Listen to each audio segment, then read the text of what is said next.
नमस्ते बच्चों, कैसे हैं आप सब। आज हम कक्षा 12 हिंदी साहित्य की पाठ्यपुस्तक अंतरा भाग 2 से विष्णु खरे कवि का अध्ययन करेंगे। सबसे पहले मैं जीवन परिचय पढ़ देती हूँ। विष्णु खरे का जन्म 1940 में हुआ और उनकी मृत्यु 2018 में हुई। विष्णु खरे का जन्म छिंदवाड़ा मध्य प्रदेश में हुआ। क्रिश्चियन कॉलेज इंदौर से 1963 में उन्होंने अंग्रेजी साहित्य में एमए किया। 1962-63 में दैनिक इंदौर समाचार में उप संपादक रहे। दैनिक मने दैनिक पत्र, दैनिक अखबार इंदौर समाचार में उप संपादक रहे। 1963 से 75 तक मध्य प्रदेश और दिल्ली के महाविद्यालयों में अध्यापन से भी जुड़े। इसी बीच 1966-67 में लघु पत्रिका व्यास का संपादन किया। तत्पश्चात 1976 से 84 तक साहित्य अकादमी में उप सचिव कार्यक्रम पद पर आसीन रहे। 1985 से नवभारत टाइम्स में प्रभारी कार्यकारी संपादक के पद पर कार्य किया। बीच में लखनऊ संस्करण और रविवारी नवभारत टाइम्स और अंग्रेजी टाइम्स ऑफ इंडिया में भी संपादन कार्य से जुड़े रहे। 1993 में जयपुर नवभारत टाइम्स में के संपादक के रूप में भी कार्य किया। इसके बाद जवाहरलाल नेहरू स्मारक संग्रहालय तथा पुस्तकालय में 2 वर्ष वरिष्ठ अध्येता रहे। अब स्वतंत्र लेखन और अनुवाद कार्य में रत हैं। अब तो उनकी मृत्यु हो चुकी है। उन्होंने संपादन कार्य भी बहुत किया। कई पत्र पत्रिकाओं का संपादन कार्य उन्होंने किया। औपचारिक रूप से उनके लेखन प्रकाशन का आरंभ 1956 से हुआ। पहला प्रकाशन टी.एस. इलियट का अनुवाद मरु प्रदेश और अन्य कविताएं 1860 में। दूसरा कविता संग्रह एक गैर रूमानी समय में 1970 में प्रकाशित हुआ। तीसरा संग्रह खुद अपनी आँख से 1978 में। चौथा सबकी आवाज़ के पर्दे में 1994 में। पांचवा पिछला बाकी और छठा काल और अवधि के दरमियान प्रकाशित हुए। एक समीक्षा पुस्तक आलोचना की पहली किताब 1983 में प्रकाशित हुई। तो जो इनका लेखन था, जो इनके प्रकाशन थे, वे अनुवाद, कविता संग्रह आदि थे और एक समीक्षा पुस्तक जो 1983 में प्रकाशित हुई। उन्होंने विदेशी कविताओं का भी हिंदी और हिंदी अंग्रेजी अनुवाद अत्यधिक किया है। मतलब विदेशी कविताओं का हिंदी में और हिंदी कविताओं का अंग्रेजी में अनुवाद किया है। उनको फिनलैंड के राष्ट्रीय सम्मान knight of the order of the white rose से सम्मानित किया गया। इसके अतिरिक्त रघुवीर सहाय सम्मान, शिखर सम्मान, हिंदी अकादमी दिल्ली का साहित्यकार सम्मान, मैथिली शरणगुप्त सम्मान भी मिल चुके हैं। इनकी कविताओं में जड़ताओं और अमानवीय स्थितियों के विरुद्ध सशक्त नैतिक स्वर की अभिव्यक्ति है। मतलब इनकी कविताओं में जो मानव मन की जड़ताएं हैं और अमानवीय स्थितियां हैं, उनके विरुद्ध एक सशक्त नैतिक स्वर इनकी कविताओं में मिलता है। एक कम कविता जो हमारी पाठ्य पुस्तक में संकलित है, उस कविता के माध्यम से कवि ने स्वातंत्र्योत्तर माने स्वतंत्रता के बाद भारतीय समाज में प्रचलित हो रही जीवन शैली को रेखांकित किया है कि स्वतंत्रता के बाद भारतीय समाज के लोग या भारत के लोग किस तरह की जीवन शैली को अपना रहे हैं, उसे रेखांकित किया है। आज़ादी हासिल करने के बाद सब कुछ वैसा ही नहीं रहा जिसकी आज़ादी के सेनानियों ने कल्पना की थी। पूरे देश का या कहें आस्थावान, ईमानदार और संवेदनशील जनता का मोह भंग हुआ। मतलब पूरे देश का या कहें या उस देश, हमारे देश में जो आस्थावान थे, ईमानदार थे, जो संवेदनशील लोग थे, जो मेहनती थे और जो स्वतंत्रता के बाद देश में एक सुंदर सा देश का वातावरण चाहते थे, उनका मोह भंग हुआ। मतलब जो सपने देखे थे वे सपने टूट गए, जो आशाएं मन में जागी थी वे आशाएं भंग हो गई। परिणाम यह हुआ कि आपसी विश्वास, परस्पर भाईचारा और सामूहिकता का स्थान धोखाधड़ी, आपसी खींचतान ने ले लिया। अर्थात स्वतंत्र देश में सभी नागरिकों का आपस में विश्वास होना चाहिए था, परस्पर भाईचारे की भावना और सामूहिकता की भावना पैदा होनी चाहिए थी। उसकी जगह धोखाधड़ी और आपसी खींचतान ने ले ली और नितांत स्वार्थपरता का माहौल बनता चला गया। कवि इस माहौल में स्वयं को असमर्थ पाते हुए भी ईमानदारों के प्रति अपनी सहानुभूति स्पष्ट रूप से रखता है। मतलब कवि अपने आप को असमर्थ पाता है कि वह कुछ बदल नहीं सकता, लेकिन ईमानदार लोगों के प्रति अपनी सहानुभूति रखता है और उसे व्यक्त करता है तथा कुछ न करने की स्थिति में होने के बावजूद स्वयं को ऐसे लोगों की जीवन संघर्ष में बाधक नहीं बनाना चाहता, इसलिए वह कम से कम एक व्यवधान तो कम कर ही सकता है, जो कि वह करता है। यही कविता का संदेश भी है। कविता का संदेश ये है कि बेईमानी से धन कमाने की होड़ में जितने लोग लगे हुए हैं, उसमें एक व्यक्ति तो कम हुआ। सत्य कविता में कवि ने महाभारत के पौराणिक संदर्भों और पात्रों के द्वारा जीवन में सत्य की महत्ता को स्पष्ट करना चाहा है। महाभारत के पौराणिक पात्रों को उठा करके उन्होंने जीवन में सत्य का महत्व रेखांकित किया है कि सत्य की क्या महत्ता है और सत्य की क्या स्थिति होती है। अतीत की कथा का आधार लेकर अपनी बात प्रभावशाली ढंग से कही जा सकती है। यह कविता इसका प्रमाण है, क्योंकि कथाओं का या पौराणिक संदर्भों को उठाने से वह कविता या उसकी जो विषय वस्तु है वह एकदम प्रामाणिक बन जाती है। युधिष्ठिर, विदुर और खांडवप्रस्थ, इंद्रप्रस्थ के द्वारा सत्य की महत्ता को ऐतिहासिक परिप्रेक्ष्य के साथ प्रस्तुत करना ही यहाँ कवि का अभिष्ट है। मतलब कवि का उद्देश्य, कवि का लक्ष्य यही है कि युधिष्ठिर, विदुर और खांडवप्रस्थ यानी इंद्रप्रस्थ, खांडवप्रस्थ क्योंकि वह पहले वन था और उसके बाद वह इंद्रप्रस्थ बन गया नगर के रूप में, तो इनके द्वारा सत्य को और सत्य की महत्ता को प्रस्तुत करना ही कवि का इस कविता का एक लक्ष्य रहा है। जिस समय और समाज में कवि जी रहा है उसमें सत्य की पहचान और उसकी पकड़ कितनी मुश्किल होती जा रही है, यह कविता इसका प्रमाण है। सत्य कभी दिखता है और कभी ओझल हो जाता है। आज सत्य का कोई एक स्थिर रूप, आकार या पहचान नहीं है जो उसे स्थायी बना सके। सत्य के प्रति संशय का विस्तार होने के बावजूद वह हमारी आत्मा की आंतरिक शक्ति है। यह भी इस कविता का संदेश है। मतलब सत्य के प्रति कई धारणाएं हैं कि सत्य कभी दिखाई देता है तो कभी ओझल हो जाता है, और सत्य का कोई स्थिर रूप नहीं है, आकार नहीं है, पहचान नहीं है। सत्य के प्रति संशय भी होता है, लेकिन उसके बावजूद सच्चाई ऐसा गुण है जो हमारी आत्मा को ताकत देता है, हमारी आत्मा को शक्तिशाली बनाता है। उसका रूप, वस्तु, स्थिति और घटनाओं, पात्रों के अनुसार बदलता रहा है। जो एक व्यक्ति के लिए सत्य है वही शायद दूसरे के लिए सत्य नहीं है। बदलते हालात और मानवीय संबंधों में हो रहे निरंतर परिवर्तनों से सत्य की पहचान और उसकी पकड़ मुश्किल होते जाने के सामाजिक यथार्थ को कवि ने जिस तरह ऐतिहासिक पौराणिक घटनाक्रम के द्वारा प्रस्तुत करने का प्रयास किया है वह प्रशंसनीय है। ठीक है, अब हम पढ़ते हैं कविता एक कम। 1947 के बाद से इतने लोगों को इतने तरीकों से आत्मनिर्भर, मालामाल और गतिशील होते देखा है कि अब जब आगे कोई हाथ फैलाता है 25 पैसे, एक चाय या 2 रोटी के लिए, तो जान लेता हूँ मेरे सामने एक ईमानदार आदमी, औरत या बच्चा खड़ा है। सबसे पहले हम शब्दार्थ देख लेते हैं। कविता की भाषा बहुत ही सरल है। आत्मनिर्भर, आत्मनिर्भर बने स्वावलंबी, स्वयं पर निर्भर, स्वयं अपना भार उठाना। मालामाल माने बहुत अमीर या धनवान। गतिशील माने उन्नति या प्रगति के मार्ग पर आगे बढ़ने वाला। हाथ फैलाता है माने भीख मांगता है। लाचार माने बेबस, विवश, कोई चारा नहीं, ऐसी स्थिति। कंगाल एकदम गरीब। कोढ़ी, कोढ़ रोग से ग्रस्त। भला चंगा माने एकदम स्वस्थ। चलो ठीक है। ये पंक्ति हम बाद में पढ़ेंगे, तो बाद में देख लेंगे।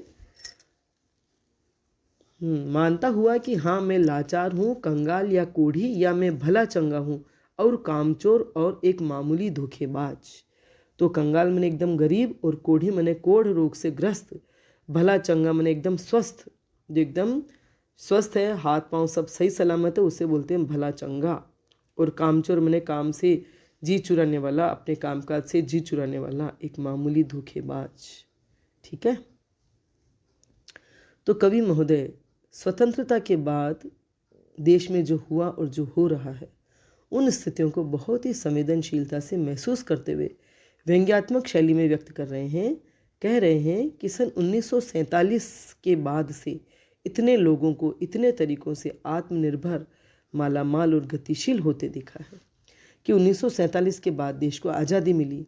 आज़ादी से पूर्व अर्थात जब हम गुलामी का जीवन जी रहे थे, एक विदेशी सत्ता जिस तरह अन्याय, अत्याचार और शोषण करके हमारा जीवन नरक बनाए हुए थी, तो स्वतंत्रता का संघर्ष करते हुए यही आशा थी सबके मन में कि आज़ाद होने पर हम सब सुख शांति का जीवन जिएंगे, हमारा देश, हमारा राज, हमारी सरकार होगी, कोई अन्याय, कोई अत्याचार नहीं, कोई शोषण या बेईमानी नहीं होगी। किंतु आज़ादी के बाद जो स्थितियां पैदा हुई उनसे सभी की आशाएं चूर चूर हो गई। हम आज़ाद हुए किंतु देश में समानता, प्रसन्नता और अच्छाइयाँ फैलने के स्थान पर चतुर चालाक लोगों के हाथों में सत्ता या शक्तियाँ आई और अमीर होते गए, गरीब और गरीब, है ना। लोगों में चालाकी, छल प्रपंच, बेईमानी, स्वार्थपरता, लालच और भ्रष्टाचार बढ़ता ही गया और अपने ही घर में देशवासी लूटपाट और शोषण मचाने लगे। इसलिए कवि महोदय कह रहे हैं कि 1947 के बाद से इतने लोगों को इतने तरीकों से आत्मनिर्भर, मालामाल और गतिशील होते देखा है कि कवि ने इतने सारे लोगों को गलत और भ्रष्ट तरीके से धनवान होते देखा कि वह समझ गया कि मालामाल, आत्मनिर्भर और प्रगति करने के लिए व्यक्ति को स्वार्थी, चालाक और भ्रष्टाचारी होना ही पड़ता है, या जो लोग स्वार्थी, चालाक और भ्रष्टाचारी होते हैं वे ही मालामाल और आत्मनिर्भर हो सकते हैं। वही व्यक्ति जीवन में आर्थिक रूप से ऊंचा उठ सकता है, और जो ईमानदार, मेहनती होते हैं वे लोग तो गरीबी की चक्की में ही पिसते रहते हैं। इसलिए कवि कह रहा है कि 1947 के बाद से इतने लोगों को इतने तरीकों से आत्मनिर्भर, मालामाल और गतिशील होते देखा है कि अब जब आगे कोई हाथ फैलाता है 25 पैसे, एक चाय या 2 रोटी के लिए, तो जान लेता हूँ कि मेरे सामने एक ईमानदार आदमी, औरत या बच्चा खड़ा है। कि जब कोई आगे हाथ फैलाता है, हाथ फैलाना यानी भीख मांगना।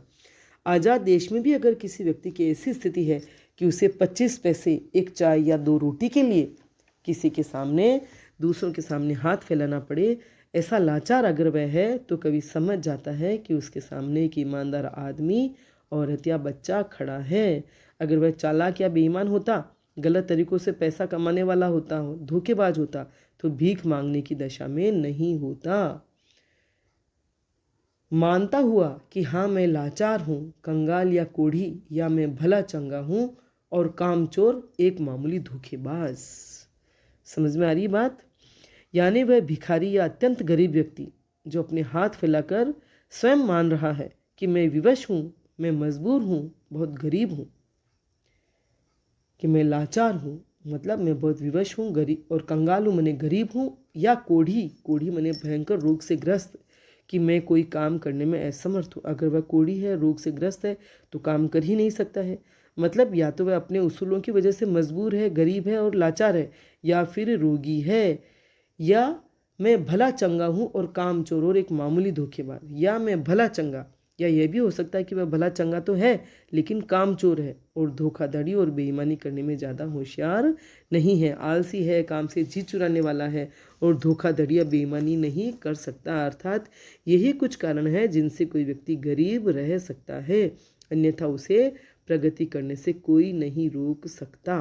तो इन पंक्तियों में आज़ादी के बाद हमारे ही राज में वे सभी हालात पुनः पैदा हो गए, या हमारे देश के नागरिक ऐसी मनोवृत्तियों के हो गए कि स्वतंत्र देश का वातावरण भी परतंत्र देश जैसा ही बना हुआ है। कोई सुखद परिवर्तन नहीं आया है। इस सत्य को, इस यथार्थ को कवि व्यंग्यात्मक लहजे में अभिव्यक्त कर रहे हैं।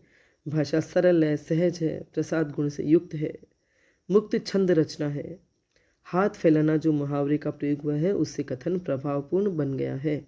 भिखारी की हालत को उसकी ईमानदारी या उसूलों का परिणाम बताकर कवि ने व्यवस्था पर करारा व्यंग्य किया है। कवि ये बताना चाहता है कि आज के युग में गरीब या भिखारी वही है जो बेईमानी या धोखाधड़ी करने में कुशल नहीं है, वरना चतुर, चालाक और बेईमान लोगों को मालामाल होते देर नहीं लगती। अमीरी या पैसा ईमानदारी के द्वारा नहीं कमाया जा सकता। समझ में आई आपको बात? इन पंक्तियों में जो भाव है वह आपको समझ में आ गया होगा। आगे बढ़ें। लेकिन पूरी तरह तुम्हारे संकोच, लज्जा, परेशानी या गुस्से पर आश्रित माने निर्भर, किसी के सहारे, तुम्हारे सामने बिल्कुल नंगा, निर्लज और निराकांक्षी मैंने अपने को हटा लिया है हर होड़ से। मैं तुम्हारा विरोधी, प्रतिद्वंद्वी या हिस्सेदार नहीं। मुझे कुछ देकर या न देकर भी तुम कम से कम एक आदमी से तो निश्चिंत रह सकते हो। तो आश्रित मने निर्भर, किसी के सहारे। निराकांक्षी मने कोई आकांक्षा, कोई इच्छा, कोई सपना नहीं। निर्लज्ज मने बेशर्म या लज्जा रहित। होड़ मने प्रतिस्पर्धा, प्रतिद्वंद्वी मने विपक्षी, विरोधी, होड़ करने वाला। निश्चिंत बिना चिंता के। तो इन पंक्तियों में कवि कह रहा है कि हाथ फैलाने वाला गरीब या भिखारी जो व्यक्ति है वह स्वयं घोषणा करता है या स्वयं स्वीकार करता है कि उसे किसी तरह की शर्म, संकोच या परेशानी नहीं है, लेकिन पूरी तरह तुम्हारे संकोच, लज्जा, परेशानी या गुस्से पर आश्रित कि उसे तो किसी तरह का कोई शर्म, संकोच या परेशानी नहीं है। हाथ फैलाते हुए वह भीख मांग रहा है, वह एकदम लाचार है। चाहे सामने वाला गुस्सा करे, पसंद न करे, फिर भी वह उसी पर आश्रित है। मतलब अगर वो सामने वाला जिसे वह भीख मांग रहा है वह गुस्सा भी करे तो भी वह तुम्हारे गुस्से पर ही आश्रित है, निर्भर है। तुम्हारे सामने बिल्कुल नंगा, निर्लज्ज और निराकांक्षी मैंने अपने को हटा लिया है हर होड़ से। वह भिखारी कह रहा है कि मैं तुम्हारे सामने बिल्कुल नंगा यानी बेशर्म और निर्लज्ज होकर खड़ा हूँ। जीवन को लेकर मेरी कोई आकांक्षा या इच्छा नहीं है, कोई सपना नहीं है। मैंने अपने आप को लोगों की होड़ से हटा लिया है। अर्थात लोगों में होड़ लगी है एक दूसरे से आगे बढ़ने की। मैंने अपने को हटा लिया है हर होड़ से। मैं तुम्हारा विरोधी, प्रतिद्वंद्वी या हिस्सेदार नहीं। मैंने अपने आप को लोगों की होड़ से हटा लिया है। अर्थात लोगों में होड़ लगी है एक दूसरे से आगे बढ़ने की, अधिक से अधिक पैसा कमाने की, दूसरों को पीछे धकेलकर या धक्का मारकर खुद आगे निकल जाने की, लेकिन मैं उस होड़ में शामिल नहीं हूँ। मैंने अपने आप को उस पंक्ति से हटा लिया है जहाँ धक्का मुक्की और आगे बढ़ने की या आगे निकल जाने की होड़ लगी हुई है। मैं किसी भी तरह की होड़ में शामिल नहीं हूँ। मैं तुम्हारा विरोधी, प्रतिद्वंद्वी या हिस्सेदार नहीं, इसलिए मैं तुम्हारा विरोधी नहीं हूँ। अर्थात तुम्हारे काम धंधे में मैं प्रतिद्वंद्वी नहीं हूँ, विपक्षी या विरोधी नहीं हूँ, और तुम्हारी तरक्की में मैं हिस्सेदार भी नहीं हूँ। मुझे कुछ देकर या न देकर भी तुम कम से कम एक आदमी से तो निश्चिंत रह सकते हो। मुझे कुछ देकर मतलब मुझे तुम कुछ भीख दो या न दो, कोई फर्क मेरी या तुम्हारी स्थिति में पड़ने वाला नहीं है, क्योंकि न तो तुम्हें मुझसे किसी तरह का डर होना चाहिए कि मैं तुम्हें पीछे धकेल कर आगे बढ़ जाऊंगा, क्योंकि मैंने उस रास्ते से अपने आप को हटा लिया है जिन रास्तों पर चलकर लोग तरक्की करना चाह रहे हैं, माला माल या धनवान बनना चाह रहे हैं। इसलिए मुझे कुछ देकर या न देकर भी तुम कम से कम एक आदमी से तो निश्चिंत रह सकते हो।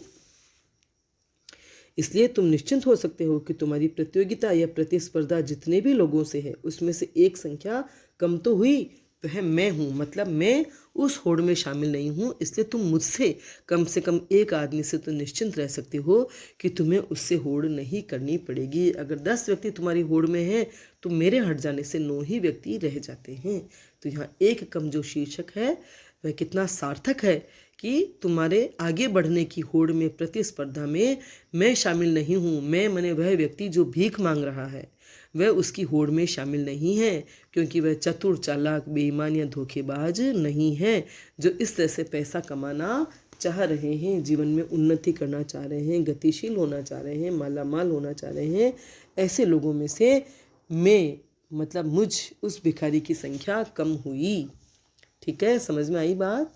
तो इस कविता में अमीरी गरीबी की स्थितियों की सच्चाई सामने आई है। कवि महोदय ने राजनीतिक, सामाजिक, आर्थिक व्यवस्था पर व्यंग्य किया है, जिनकी वजह से अमीर और अमीर हो रहे हैं, गरीब और गरीब हो रहे हैं। नंगा, निर्लज्ज, हर होड़ में अनुप्रास अलंकार है, मुक्त छंद रचना है, भाषा शैली सरल, सहज और सटीक है, संस्कृत निष्ठ भी है, व्यंग्यात्मक है, और ये जो व्यंग्य है वो बहुत ही चुभने वाला है, बहुत में मार्मिक है। प्रारंभिक 3 पंक्तियाँ और अंतिम 2 पंक्तियाँ दिल को हिला और पिघला देने वाली है। कविता आपको समझ में आ गई होगी, कविता का भाव आपको स्पष्ट हो गया होगा। मेरा वीडियो पसंद आया हो तो लाइक करें, अपने फ्रेंड्स के साथ शेयर करें, मेरे चैनल को सब्सक्राइब करें, बेल आइकन भी अवश्य टच करें, ताकि जो भी वीडियो मैं बनाऊंगी उसकी सूचना आपको तत्काल मिल जाएगी। धन्यवाद।